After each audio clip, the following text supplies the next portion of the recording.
Passaggiamento a gara 26-77 Marcat davanti per l'Idros.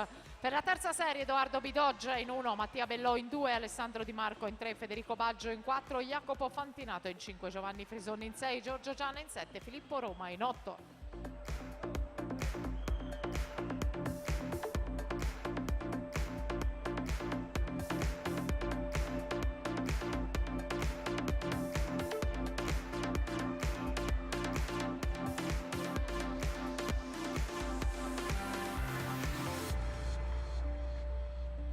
De Poli Alberto, rappresentativa cittadella 55-52.